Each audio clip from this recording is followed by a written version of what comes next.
How is everyone? I'm Tamanya Garza. And I'm Michelle Volansky. So thank you all for being here tonight. I hope everyone's having a great alumni weekend. Yes. Good. So we wanted to tell you a little tiny bit about this process. I see a lot of you are returners, so you probably know it well. But what we do every year for the reunion show, and this is our 6th one, is the Dramalumni and Friends Steering Committee gets together and we come up with an idea that can be done in one day. So this show started rehearsing at 9:30 this morning, and now we're giving it to you today. So we hope it's going to be a really fun time, and we look forward to scaring the bejesus out of everybody. Yes, we're going to be very scared, I think. So I have 4 things to say. So first, turn off your shit. Whatever your shit is, turn it all off. Just turn it off. Sarah Ensor owes me $5. Number 2, wow, okay. So over the past year, the Dramalumni and the department have been working towards something called an honorary producer program. And this is a way to connect our alums with our current students. And what has happened is these great series of friendships and solidifications and a reassertion of our familyness. I know that Amanda Varvar, who's sitting over here, one of our recent grads, had honorary producers on her show who came to a tech or something. They watched something, they talked to you, they hung out. Tamanya and Matt Berenger served as honorary producers and came and watched Val Dunn's show. John Beck, yay John Beck, because he's one of them. John Beck was an honorary producer on our production of Henry V. So this is, it's a minor monetary contribution, but it's really about making sure that our family continues to grow and flourish and get to know one another. So as you think about what you're doing with your life, come and visit us, come back here and hang out with us, and think about working with a senior student on his or her senior capstone experience. Hi, come on in. Hi, guys. What's up, guys? What's the second thing that I know the last? There's an picture. Oh, yes. So for John and Varvar, anyone else who has served as an honorary producer, we're going to take a picture of you afterwards. So or a student who is or recipient. a student who is recipient. Great. Finally, this will come to your attention in a longer email that will happen over sometime in the next week or so. We have made a semantic change in our department. And the semantic change is that we have moved from being the Department of Drama to the Department of Theater and Dance. And one of the things that we wanted to do was, and we're very excited about that, so let's have a round of applause. Because if the baby's going to clap, we're all going to clap. Part of it is to encompass our colleagues in the dance world, and also we are doing all kinds of theater-related things, drama and theater. So that's where we are at this moment, and we're very excited about it. We've undergone a curriculum renovation, a little dusting and a little cleaning, and a little adding and supplementing to layer on the amazing foundation that we have had for 47 years-ish. Yeah. And I don't get to be in the place that I get to be as chair without the amazing shoulders of Tim Maloney, Jason Rubin, and Dale Daigle. So thank you, men, so very much. Come back and visit us. Come back often. Come and play with us. And we are so grateful in the Department of Theater and Dance to have the Dramalumni continuing on the love. So thank you very much. Enjoy the show. Make sure your shit's off. Those of you who came in late, turn off your shit. And enjoy the show. Excellent. Thank you. The Storybook Forest was a small-scale, family-oriented park in a suburban neighborhood. Unfortunately, its unassuming fairy tale themes couldn't compete with the elaborate roller coasters and other thrill rides offered by larger amusement parks. And the Storybook Forest eventually went out of business. Soon, its abandoned rides and attractions fell into disrepair. The chain-link fence around the property fell into disrepair as well, making it easy for teenagers to enter after dark to tour the facility, and perhaps engage in underage drinking or other mischief.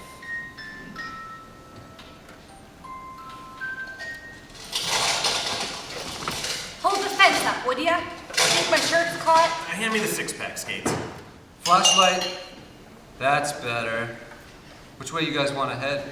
Don't look at me. I'm not the guy who used to beg my parents to bring me here every summer the way Krieg did. Very funny. I wanted to go to King's Dominion, ride the Rebel Yell, but my sister loved this place.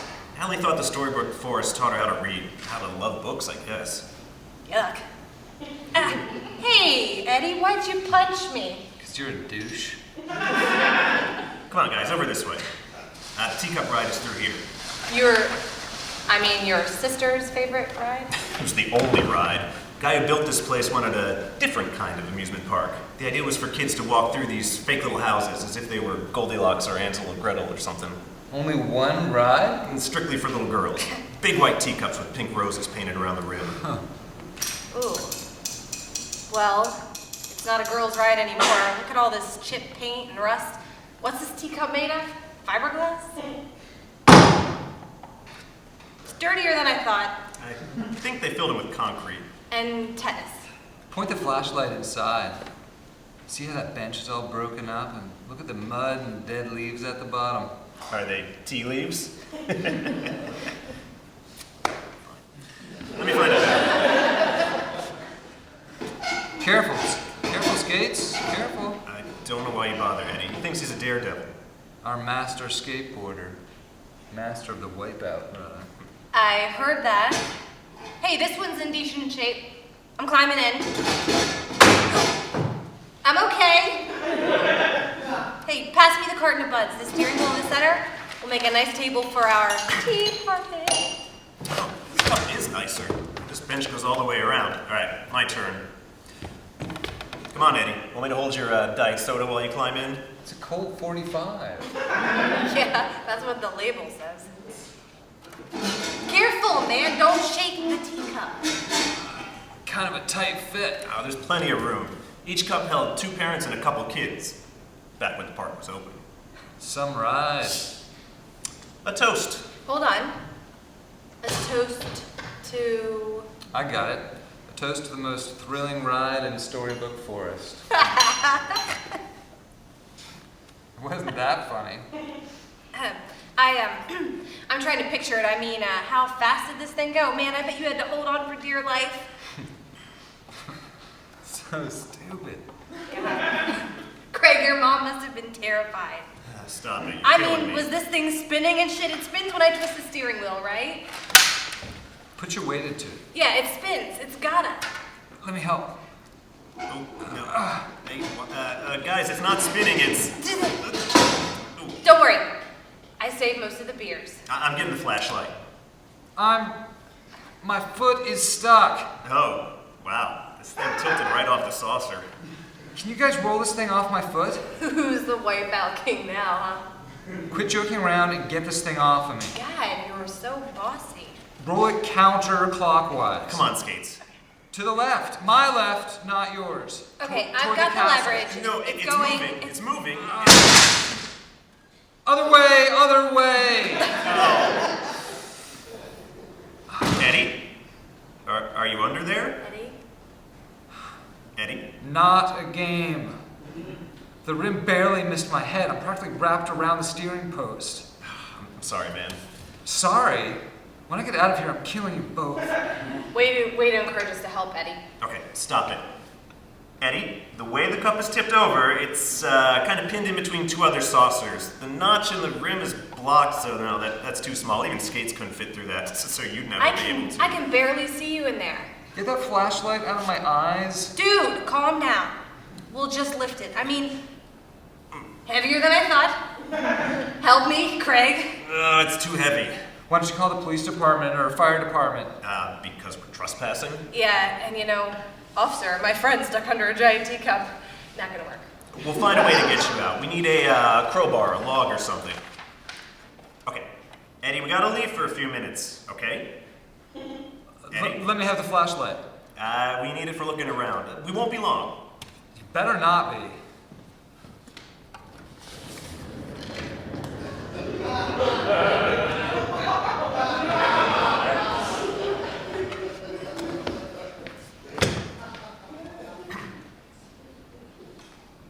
Okay, wait up, Skates. You don't know where you're going. This really is a forest. They should have signposts. Oh, hey, there's one of the houses. That was the Three Little Pigs. That's a house? Looks like it's made out of wet rope. Well, that's the one that was supposed to be straw. The paint's all faded. Hey, check this out. Oh, yeah, that's where the wolf used to stand. Oh, just his feet now. Looks like they were snapped off at the ankles. The pig should fire their architect. I know it's all lopsided, right? They wanted it to look whimsical. Just looks creepy now. The door's painted on, the window's too small to fit through. Ooh, watch out for that broken glass. Oh, somebody's been playing target practice. Hit the little guys with their beer bottles and broke off their ears and snouts. Oh! Smells like somebody peed in here too. Let's try another house. Chitty chit chin.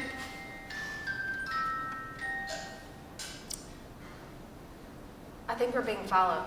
What? Those kids in the woods. Oh, the gingerbread children. We must be near the witch's house from Hansel and Gretel. The one who bakes kids in her oven. Turn them into giant cookies. The gingerbread children always seemed so happy. Their hands were linked and dancing in a circle. Mom and Dad brought us cookies from the snack booth, and me and Hallie would sit in the bench beside the victims. We'd bit off cookie arms and legs and heads. There's her house. Made of candy, to tempt children to visit. Doesn't look too yummy now. Moldy gumdrops, stale gingerbread shingles, and that ice cream chimney. The scoop on top looks like a huge lump of vomited oatmeal. Oh, I remember. We could walk inside this one. Come on. Look at the oven. The witch's feet. Oh, yeah.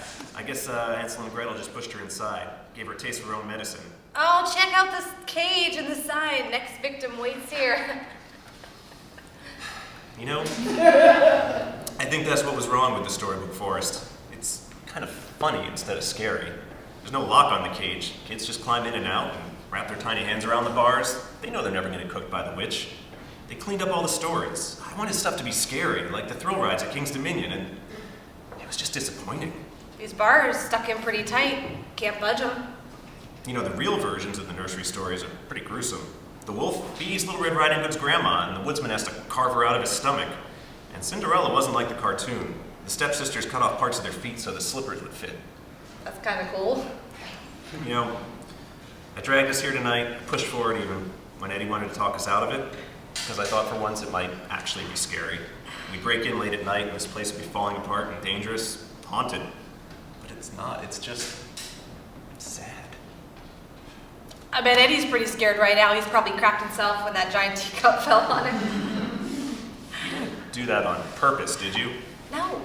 Did you? No, I mean, you said you didn't realize how heavy it was. No, I said no. Okay, let's just keep looking around.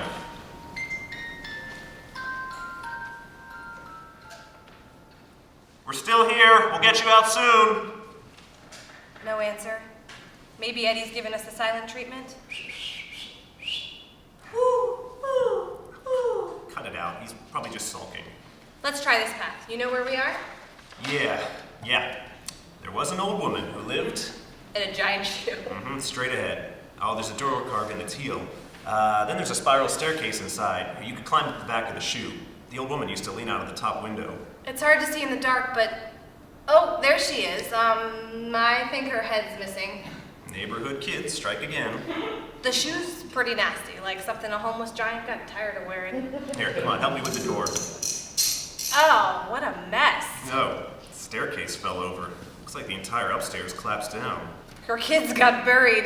Look at all the little body parts in the rubble. What's the whole rhyme? There was an old woman who lived in a shoe. She had so many children she didn't know what to do. How about this plank for a lever? Oh, the wood's all rotten. That's a terrible rhyme. Dude, it's a lame-ass park all around. No, that's not what I mean. The rhyme, it's about being poor. This woman's got all these kids and she's freaking old and she doesn't have a husband or a job and they're living in a shoe for Christ's sake. Real life, they'd be starving to death.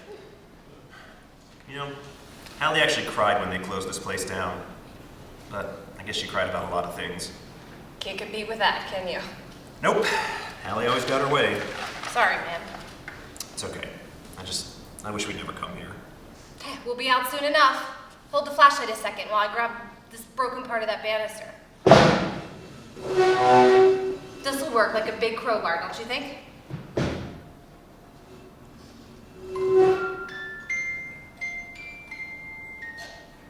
Hey, you sure this is the right way? Just going back the way we came.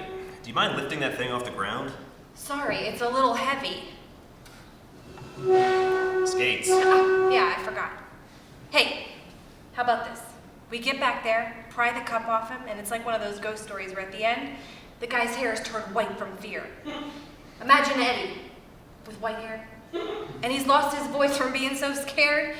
That's why he doesn't answer. He'll never talk again. We should be so lucky. What if, some serial killer followed us into the park, waited for us to split up like dumb kids do in horror movies? He'd go after the weaker kid first, the one who's alone, can't get away. And we'd be next. Sure. We're probably walking into a trap. We get there, and it's totally silent.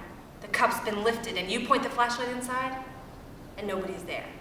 But there's all these splashes of fresh blood. You're enjoying this a little too much. Or try this. We get there, and that dumb cup's still upside down, and Eddie's still sulking and saying nothing, and we creep closer, and we hear chewing, teeth tearing at flesh, jumping on the... Okay, now you're starting to scare me a little bit. Ooh, one more. We'll get there. And Eddie does talk. Says something like, "Give me a hand." The voice is hoarse though, and I think maybe he's been crying like a baby. So I reach in through the opening, a hand closes over mine, and it's not Eddie. It's not even human. Ow. Flashlight's gone out. The moon's hidden behind a cloud too. Perfect atmosphere for my scary stories, huh? Eddie, we're coming to save you. All right, the cloud's drifted away. I can see the king's castle ahead. That means we're near the teacup ride. Hey, Eddie, stop pouting. He's just angry, that's all. Hey, look how the trees cast shadows over the tower. The castle looks kind of haunted, doesn't it? Eddie is fine. This is the storybook forest. Nothing terrible ever happens here. Keep telling yourself that. Come on. And they hurried up the path, hoping to rescue whatever was left of their friend.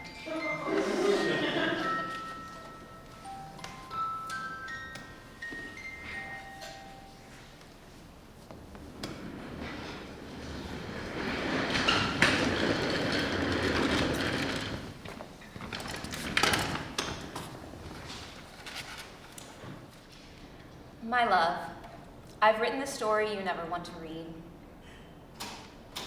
I've always wondered what would happen if I wrote a story that I knew would horrify you. What would I do with that story? Share it, publish it, tell you about it, all the while insisting that you couldn't read it? It's an interesting hypothetical puzzle. Yet here I am having to confront that puzzle. This story is the only thing that will explain why we've grown apart. You really shouldn't read it.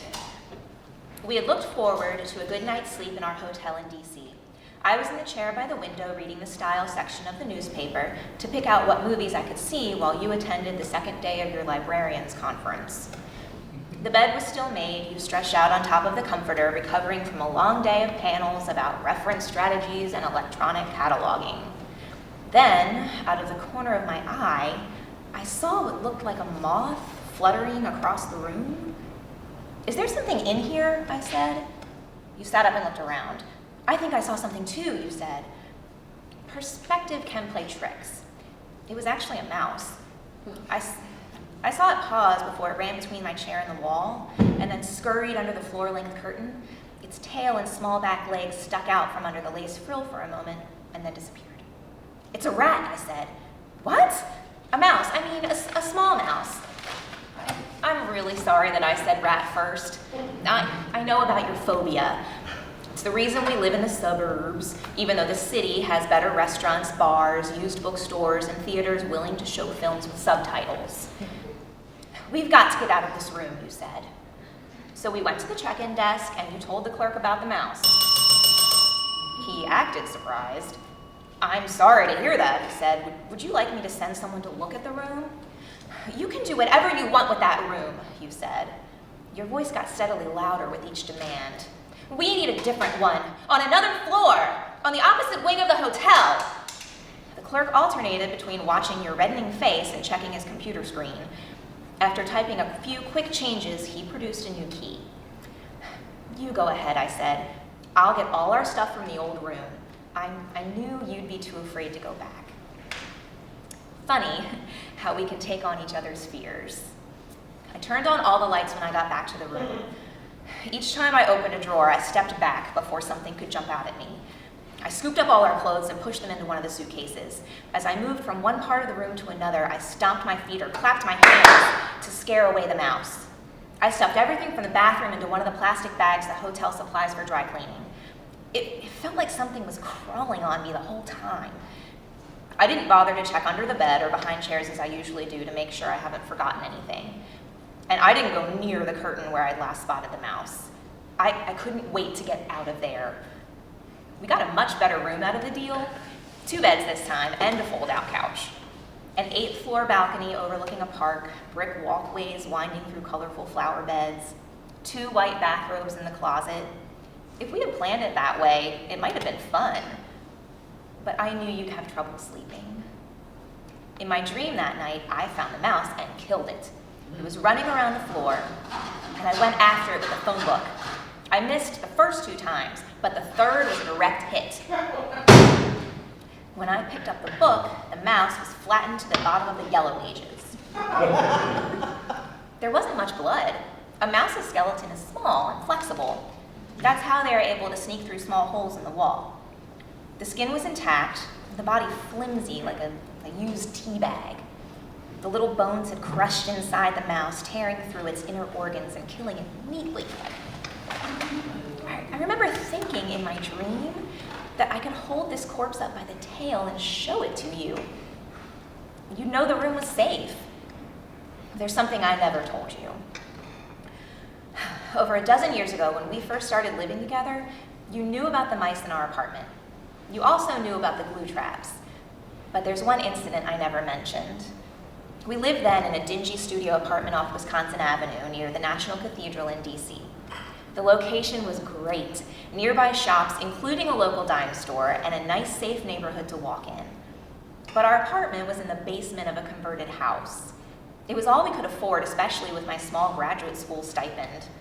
I'd picked the place out and felt guilty about it because of the mice. Glue traps were $2.39, 4 to a package. I bought them from the dime store because they were easy to use. No loud snapping, no blood. The box said they were non-toxic and friendly to the environment. The animal crawls onto the glue pad, and that's it. There is no poison, which means the mouse is usually alive when it gets stuck to the glue. It didn't strike me as particularly humane, but it was convenient. These days, it's pretty easy to find information online about how glue traps are really akin to torture. The mice struggle and starve on the traps, biting off hair, skin, even limbs to try to escape. They soil themselves from stress and fear. The glue gets in their eyes and mouths, blinding and suffocating them. That information wasn't easily available then. And besides, I had no particular love for mice. I hated them because they frightened you. I was constantly afraid they would make you wish you weren't living with me. So I wanted the quickest, quietest way to deal with the problem. I finished my classes by mid-afternoon. It was easy for me to check the traps and remove the evidence before you got home from work. I carried any filled trap directly to the garbage bins in our gravel parking lot. And for the most part, I protected you from the situation. You knew, of course, but we rarely spoke about the mice. I think that made it easier for us both to pretend they weren't a big problem. One day, however, I heard some plastic scraping against the kitchen tile under the refrigerator. A large mouse was stuck on the trap. One back leg hung over the edge and scratched at the tile, a weak attempt to move the trap along the floor. The mouse had given birth into the glue. 11 babies curled together across the trap, interlocking like pieces of a puzzle. They were delicate, their bodies the size of the top joint of a ring finger. Their eyes were closed, their hairless skin the pink color of flesh. Many of them were still alive, trying to breathe. Until that point, the mice were the villains. Simply by existing, they created problems for us and deserved to be exterminated. But now I felt like a monster. That helpless mother and her doomed litter of newborns brought home what I was really doing when I trapped animals, threw them in the garbage and left them to starve. How could I put them out of their misery quickly? I thought about stepping on them, but some of the glue was still showing. the little yellow triangle on the upper right half of the trap. The whole thing would have stuck to my shoe. I should take it outside, I thought, and find a large rock. I picked the trap up by the edge. It's common wisdom that a mother will defend her young, but I wasn't thinking much, and the adult mouse had looked exhausted from her struggles with the trap. I was just ready to walk outside when the mother's head lifted about an inch, strings of glue connecting it to the bottom of the trap. It seemed she could barely open her mouth. She let out a horrible screeching wail before her head snapped back to the glue. My arm jerked nervously, and the trap flipped up into the air. At the same time that I wanted to push it away, a strange instinct made me try to catch it. These conflicting impulses produced a muscle spasm that sent the trap whirling toward my head. Ugh. And it stuck to the left side of my face, flat against my cheek. I could feel the tiny animal squirming against me, and I wasn't sure how to remove the trap from my face. Should I simply grab one corner and pull, or should I reach underneath and scrape it off? Should I do it slowly, checking for progress as I went, or should I just yank it? And the more I thought about what to do, the more unnerved I was by the struggling movements against my cheek. I noticed a faint perfume from the glue beneath the awful sick smell of dying animals. I needed to do something fast. I grabbed the trap from the edges with both hands and pulled it straight away from my face. Mercifully for me, most of the baby mice had stayed on the trap, along with the mother. But it's just like when you try to remove a price tag or a label. There's always a little trace left behind. And my cheek had a layer of sticky film, textured with hair and grime. And 2 baby mice. I could feel them. One was just beneath my cheekbone, the other was stuck near the corner of my mouth and was trying to wriggle off. In a queasy panic, I set the trap on the floor, then pulled the 2 newborn mice off my face. First the one under my cheekbone, and then the one near my mouth. And each time the mice stuck to my fingertips. And the only way to get them off was to press them against something stickier. And I had to push each one back into its original space in the glue trap. I looked around frantically and found a section of newspaper next to the kitchen trash can. I tore off a large strip and placed it over the trap. And then I pressed down hard with my thumb and fingers to kill each baby mouse. It felt like I was popping bubble wrap. Afterward, I washed my face with hot water for what seemed like hours. And the whole time I knew I could never share this story with you. That was more than a dozen years ago. It was horrible enough that I've been able to force myself to forget it. Or not quite forget, I could always remember that it happened, down to the last squirming, sticky detail. But the horror of it, the revulsion, somehow that got pushed back. Perhaps not being able to tell you then kept it from affecting me. We were intimate. We shared everything, which meant that if we didn't talk about something, it wasn't real. Over the years, I've been the strong one, able to warn you if they're showing commercials for Stuart Little, or if movie detectives are searching for a dead body in the basement of an abandoned house. The squeaking has stopped. You can look now. But last weekend's hotel trip, the way your own fear transferred to me, my dream that night, all of it brought the memories back with new force. And I can't get rid of them. This time, not being able to tell you has made it worse. Any conversation we have avoids the one thing I need to talk about. It's always present. I'm reliving it all the time. So I've written it down as if that might help. But you can't read this, even though you're the only one who could make any sense out of it. And it's the only way I could explain why our relationship has changed. I can look in the mirror to convince myself that they're not there, but as soon as I turn away, I can feel a slight sticky pressure on my cheek. It's as if the skin under my face is wriggling.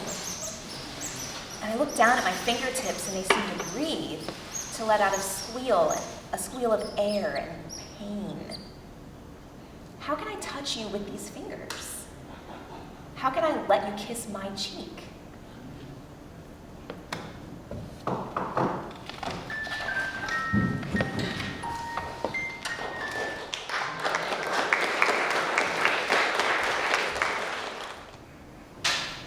This one time, I'm gonna explain why I hate Halloween, and then I never want to talk about it again. My stepbrother Sammy, only 3 years older than me, he got to have all the Halloween fun. Mom let him go trick-or-treating with friends, but I only got to visit 8 or 10 houses on our block, my parents supervising the whole time.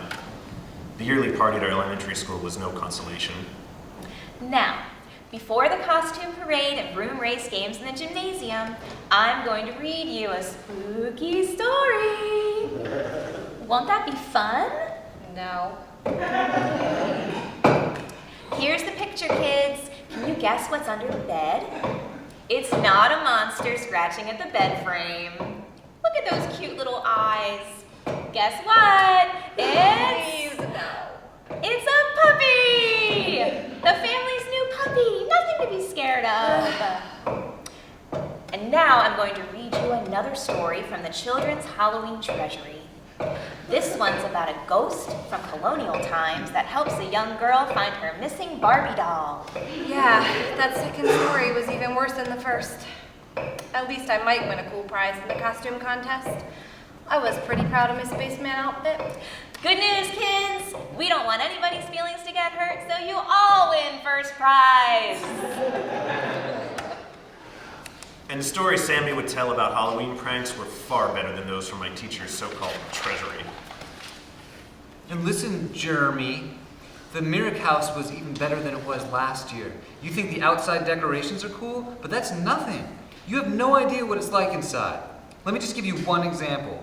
There's this closed coffin, and you hear knocking and scratching from the inside, and I swear it feels like there's someone in there. Then someone moans, then a faint whisper, "Let me out, let me out." Then another moan, and you know it's a gag, but you can't help walking closer in case somebody really is trapped in there. Your hand reaches forward, your foot creaks against a floorboard, and then, holy crap, the lid flies open with a hiss of compressed air. Light strobe and a corpse sits up, grinning through a mess of rotted teeth, skin falling off its face as it shakes, and its arm lifts slow, fingertips bloody where the nails snapped off from the scratching. "Let me out," crackles over those rotten teeth. "Let me out." And then the strobe snaps off, the lid shuts, ready for the next guy to step on the floorboard to activate the trick again. It was awesome! I don't know how the Merricks will top it, that one next year at Jeremy, but I'm sure they will. They always do. As was my custom in the last days of October, I took a roundabout way home from school so I could go past the decorated house. In previous years, the detour allowed me the fun of staring at the cat with its flashing red eyes, of waving at all the purple disembodied hands that wave back from beneath the ground. This year, those same decorations have been a promise of something more, since I'd actually get to go inside on Halloween night. But now the decorations were gone. Where did everything go? A street sign on the curb announced, "Quiet zone, death in the family." Death? They didn't have children, so it must have been one of the Myrics who passed on.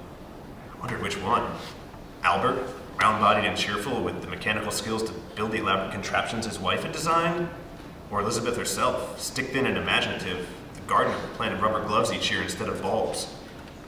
I stepped onto their empty porch. Oh, hi.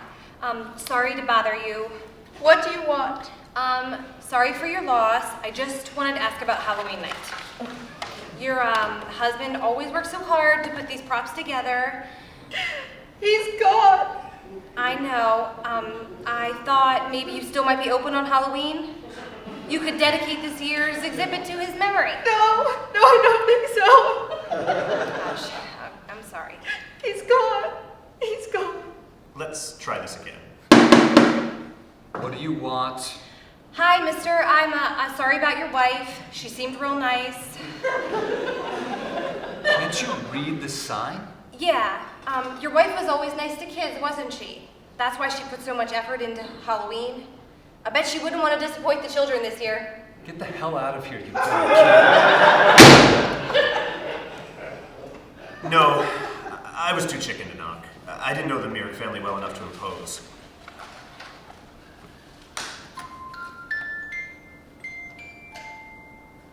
You got it wrong, Jeremy. It was the cousin's daughter who died. On Elizabeth Myrick's side of the family, according to what Chris heard.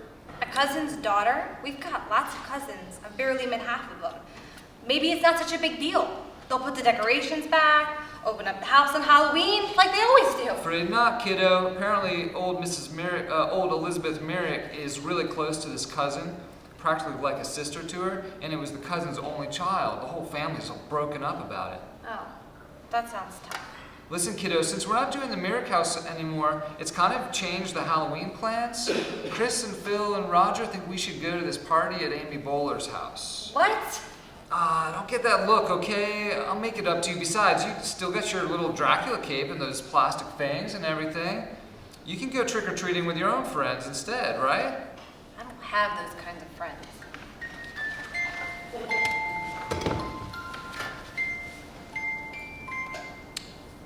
The night before Halloween, I went for a late walk without telling Mom and Dad. Let them worry for a while, that is, if they even noticed I was missing. Barely thinking where I was headed, I drifted into a familiar path that led me toward the Myrick house. When I got there, the driveway was overflowing with cars. A Ford Tempo was parked in the curb in front of the Quiet Zone sign. Other cars crowded the rest of the street, with a few braving the cracked, bumpy asphalt at the old parking lot behind the house. They're having a party. The porch light is on, there's people talking. No, not a party, a wake. Family and friends meeting to comfort each other in sorrow. So many cars. The Myrics have a lot of friends. I circled around to the back for a better look, crossing to the old parking lot, and I tripped and fell. This lot was practically a local dumping ground with empty boxes, food wrappers, cigarette butts, and broken beer bottles in all the unused spaces. It was dark and I couldn't see very well, so I just tripped over some junk. I dusted off my jeans as I stood up, and I decided to kick the empty can I tripped over. My toe! Turns out it wasn't a tin can, but a heavy rock, nearly the size of a softball, probably a bruised toe in the morning. I turned my attention back to the house. Shapes in black cloth flickered across the first floor windows. Their movements fell into predictable patterns. Are those people, are they dancing? I don't think I hear any music. Is that... they're having a good time. They're telling jokes. Maybe the joke was about a boy who loved Halloween and looked forward every year to the town's famously decorated house, yet never got to set foot inside. Isn't that funny? This was not a house of mourning. They were laughing at me. I thought about my stepbrother's stories about families who practically invited a Halloween prank. The Singletons hoarding candy for themselves and hiding in their dark house. You're just a baby. You have to be brave to pull the kind of tricks we do. Sure, maybe somebody in the Myrick family had died, distant relative, but it sounded like they'd gotten over her death pretty quickly. No reason for them to take down the decorations or to cancel their traditional display. Quiet zone? I'll show them a any bit of noise. And I'll show my stepbrother too. Where's that rock? My fingers closed around that softball-sized rock. I lifted it, tested the weight. It was heavy, but not too heavy to throw. And then I was running toward the house, dodging between the bumpers of parked cars, the rock a dead weight at the end of my arm as I crossed onto their yard and toward the lighted window. I was a silent wind of retribution, but I screamed in my head as I raised that rock behind my ear, arced my shoulder back on that side, still running, tensing the muscles of my arm and launching it forward, my whole body behind the throw, fingers opening and the rock flying forward towards the top panel of the window. What mischievous child wouldn't find some enjoyment in the sound of breaking glass? Take that for ruining Halloween! I wanted to hear some reaction from inside. Gasp or curse or cry of surprise. The house was quiet. My God! And it was like the cry of a tortured animal or of a person going insane. It's the most anguished sound I'd ever heard. And then other cries too, a whole room full of people wailing in agony. Oh! I hadn't done anything, not really. I had only thrown a rock. The way they cried out, you'd think I'd killed someone. That wasn't possible, was it?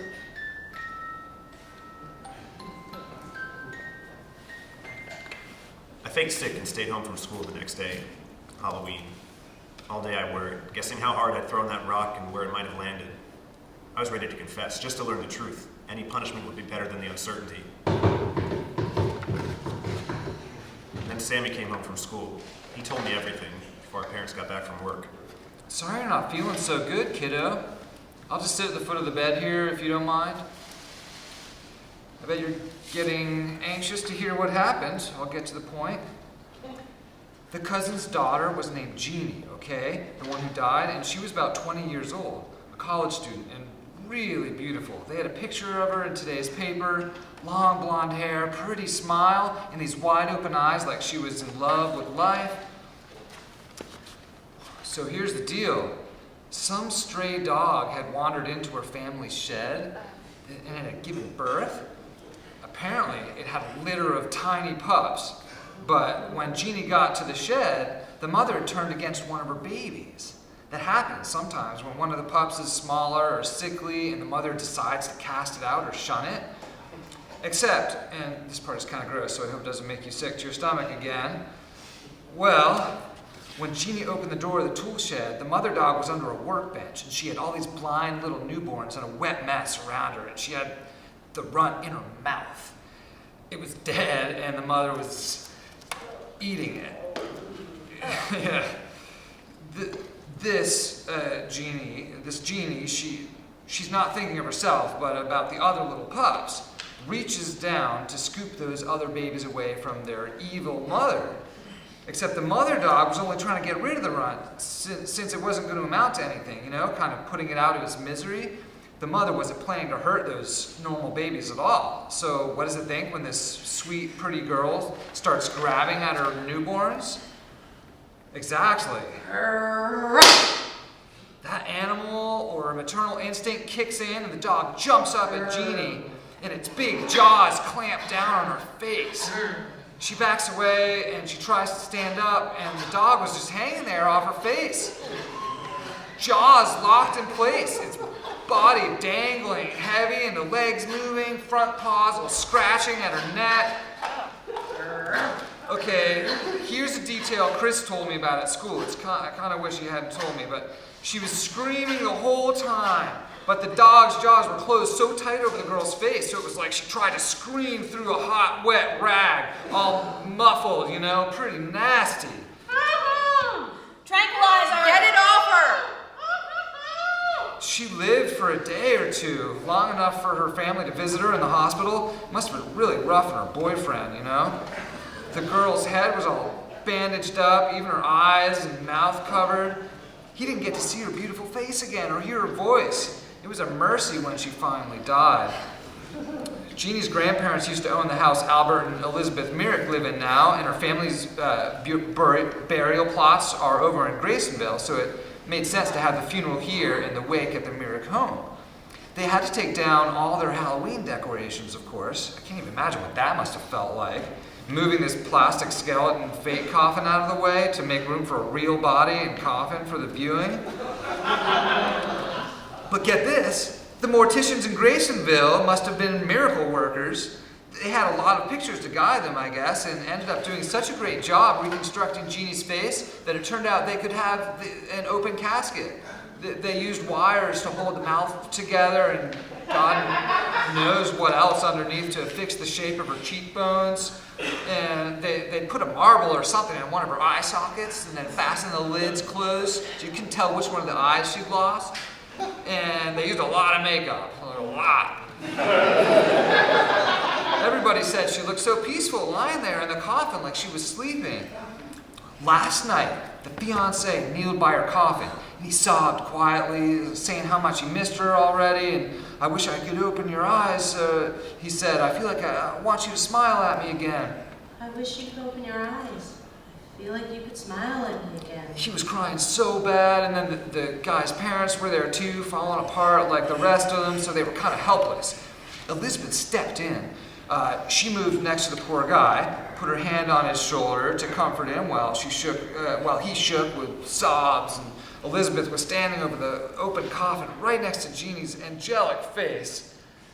Then some asshole threw a rock through the window. The way Mrs. Singleton told it to Mom, Everybody was just stunned. Nobody said anything. The house was so quiet you could have heard a pin drop. And then Elizabeth Merrick screamed, and it was like she gave the rest of the guests permission, and everybody started crying at once, and it seemed like they'd never stop. Wow, I can see how upset you are, kiddo. Don't be ashamed to cry if you need to. I'm not gonna call you baby. I got pretty choked up myself when I heard about it. Seriously, are you okay? Yeah, blow your nose and wipe all your eyes. And you all right? I'll still be around for a while if you need more tissues or whatever, maybe some crackers to eat. Just yell for me. Hey, cheer up. Your Dracula costume will be just as cool next year, okay? And you'll feel better before you know it. I promise. Take care, Jeremy.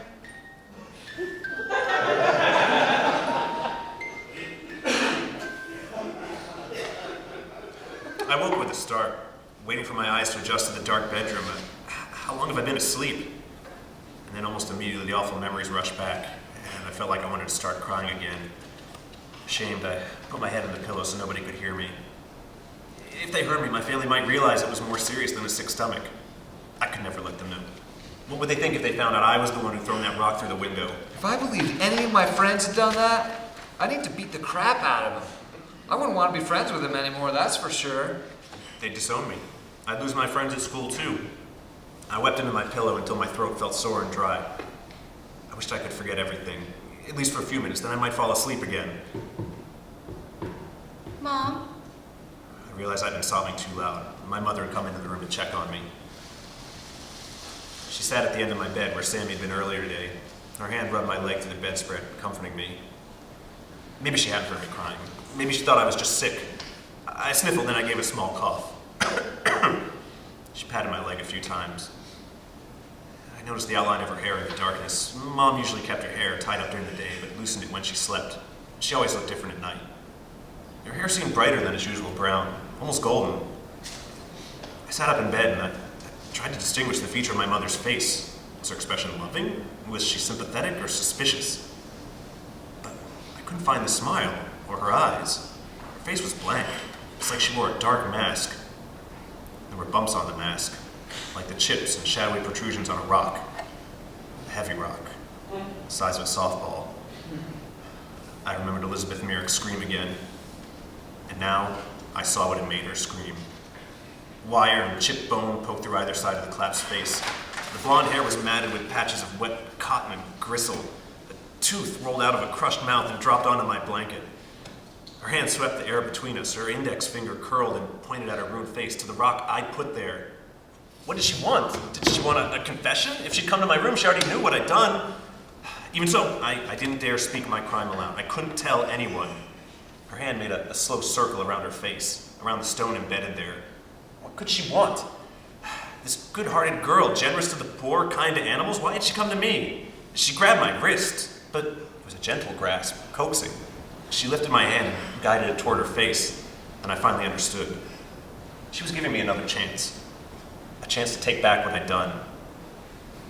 My hand closed over the rough stone. That shape so familiar in my hand from the previous night, a perfect match for the curve of my fingers. The stone was cool then. Tonight its surface was warm, as if something tried to breathe through it. Take it back. The ruined face breathed through the stone, and the heat tickled my palm. You can take it back. Take it back. You can take it back. My fingers tightened. I thought of the shadowed horror beneath, and I wasn't sure I could bear to look into that exposed face. I pulled the stone forward, and the head moved with it, coming closer to me. I wanted to push it away, but the awful shape slid closer to me in my bed. In a sudden fit of revulsion, I thrust my hand forward, locked in the grooves of that heavy stone, and I screamed and I twisted my wrist back and forth like a grinding half of an orange into the metal wedge of a juicer. I battered at the young woman's corpse, hating her for dying, for being in the coffin beneath my blind throat, for visiting me that night in some ridiculous gesture of forgiveness.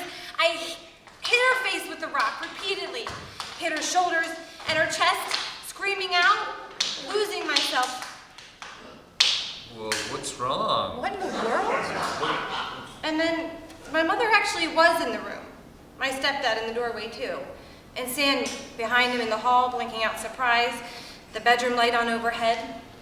The ghost and the stone gone, but my fingers holding that stone shape, tensed for the next throw as I screamed at nothing. Screamed how I couldn't take it back. Life doesn't work that way, does it? I couldn't take it back. I could never take it back.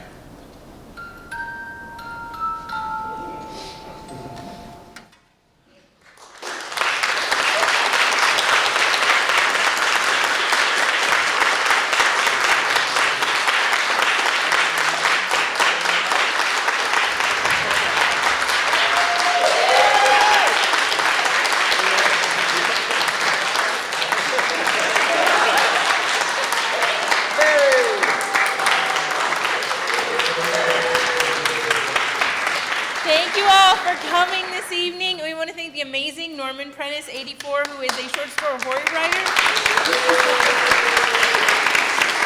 So he adapted some of his short stories into this play for us. So we owe so much to him. But honoring producers, we want to offer you to come onto the stage. And we, again, thank you guys so much for being here. This was fantastic. Have a great rest of the weekend.